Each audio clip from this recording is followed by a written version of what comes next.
नमस्कार, स्वागत है आपका इंडिया न्यूज 28 में। आइए बात करते हैं उत्तर प्रदेश की कुछ खास खबरों की।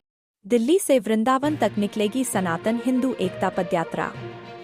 राष्ट्र की अखंडता और सनातन संस्कृति की रक्षा के लिए आह्वान।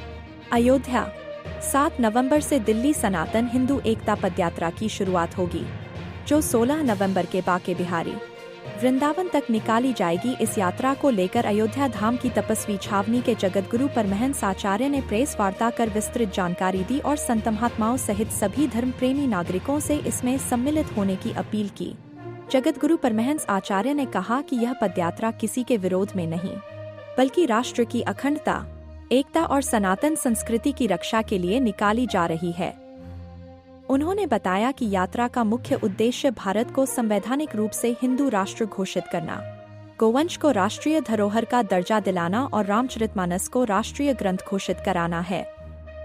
उन्होंने 7 नवंबर 1966 की ऐतिहासिक घटना का उल्लेख करते हुए कहा कि उस समय देश भर से लाखों साधु संत, किसान, नौजवान और माताएं बहनें दिल्ली में गौहत्या बंद करने की मांग को लेकर संसद भवन के सामने एकत्र हुए थे। उस समय की तत्कालीन प्रधानमंत्री इंदिरा गांधी ने आंदोलनकारियों पर गोलियां चलवाकर अनेक निर्दोष लोगों की जान ले ली थी।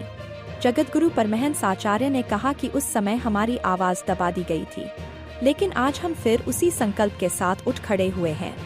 राष्ट्र और सनातन संस्कृति की रक्षा के लिए यदि हमारे प्राण भी चले जाएं, तो भी हम अपने उद्देश्य से पीछे नहीं हटेंगे।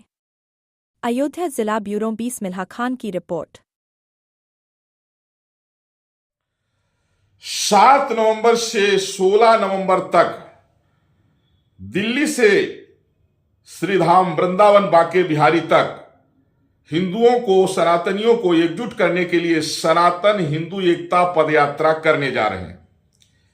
यह यात्रा किसी के विरोध में नहीं है, इसलिए मैं भी इस यात्रा में सम्मिलित होने जा रहा हूं और सभी देशवासियों से, सभी सनातनियों से मैं अपील कर रहा हूं कि आप सब लोग अधिक से अधिक संख्या में सम्मिलित होइए। देश के माननीय प्रधानमंत्री श्री नरेंद्र मोदी जी से मैं ये मांग कर रहा हूं कि यह जो यात्रा है, यह संस्कृति और संस्कारों को बचाने के लिए है, राष्ट्र की एकता और अखंडता बनी रहा इसलिए है। इसलिए इस यात्रा की जो मांग है कि भारत संवैधानिक रूप से हिंदू राष्ट्र घोषित हो, गोवंश राष्ट्रीय धरोहर घोषित हो, श्री रामचरितमानस राष्ट्रीय ग्रंथ घोषित हो, इस मांग को पूरा करिए। जिस तरह से आपने आर्टिकल 370, 35 को हटाया है, उसी तरह से भारत को हिंदू राष्ट्र भी बनाइए। और आज का जो दिन है 7 नवंबर, आज के ही दिन 7 नवंबर 1966, उस समय तत्कालीन प्रधानमंत्री इंदिरा गांधी जी थी। पूरे देश से, देश के कोने कोने से साधु संत, नौजवान, किसान, माताएं, बहनें, बेटियां लाखों की संख्या में दिल्ली संसद भवन पहुंचे थे इंदिरा गांधी जी से निवेदन करने के लिए कि गौ हत्या बंद किया जाए, क्योंकि हमारी संस्कृति गौ और गंगा से है। उस समय हत्यारी इंदिरा गांधी ने निहत्थे और निर्दोष सनातनियों पर, हिंदुओं पर गोलियां चलवाई थी, हत्या कर दिया था। भारी संख्या में लोगों की मौत हुई थी। छोटी छोटी बच्चियों से लेकर के माताओं, बहनों, बेटियां सब गोलियों से भून दी गई थी। तमाम नौजवान, किसान गोलियों से भून दिए गए थे। बहुत साधु संतों को गोलियों से भून दिया गया था। इसलिए 7 नवंबर का इसका जो है तो दिनांक रखा गया और केंद्र सरकार से मांग करता हूं कि भारत को संवैधानिक रूप से हिंदू राष्ट्र घोषित करिए।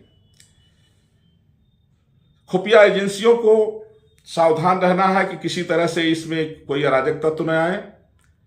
प्रदेश सरकार और प्रशासन हर तरह की सुविधा पर ध्यान रखे और केंद्र सरकार भारत को संवैधानिक रूप से हिंदू राष्ट्र घोषित कराने के लिए जो भी हो, जैसे भी हो, उसके लिए रास्ता निकाले। और यात्रा में सम्मिलित होने वाले सभी सनातनियों से मैं आग्रह करूंगा कि हाथ में मोटा डंडा और भगवा झंडा, और उस भगवा झंडे में एक तरफ लिखा रहा है जय श्री राम, जय हिंदू राष्ट्र, और एक तरफ लिखा रहा है कि भारत को संवैधानिक रूप से हिंदू राष्ट्र घोषित किया जाए, क्योंकि देश का बंटवारा धर्म के आधार पर हुआ था। और झोले में एक गीता और एक रामचरितमानस की एक ग्रंथ जरूर होना चाहिए कि जब यात्रा का विश्राम हो तो गीता और रामायण का आपस में पाठ हो। और मर्यादा बना के रखें, क्योंकि हमारी जो संस्कृति है वो वसुधैव कुटुंबकम की, हम सनातनी हैं, हम पूरे विश्व को अपना परिवार मानते हैं, विश्व कल्याण का उद्घोष करते हैं और चींटी को भी बचा के चलते हैं। तो इसलिए हमारी सनातन की जो मर्यादा है वो बनी रहनी चाहिए। भारत विश्व गुरु वेदों के कारण है, वैदिक संस्कृति के कारण है, मर्यादा पुरुषोत्तम भगवान श्री राम के कारण है, सनातनियों और हिंदुओं के कारण है। इसलिए इस यात्रा में हम सबको उस मर्यादा को बना के रखना है। जय श्री सीताराम, भारत माता की जय, वंदे मातरम, हर हर महादेव।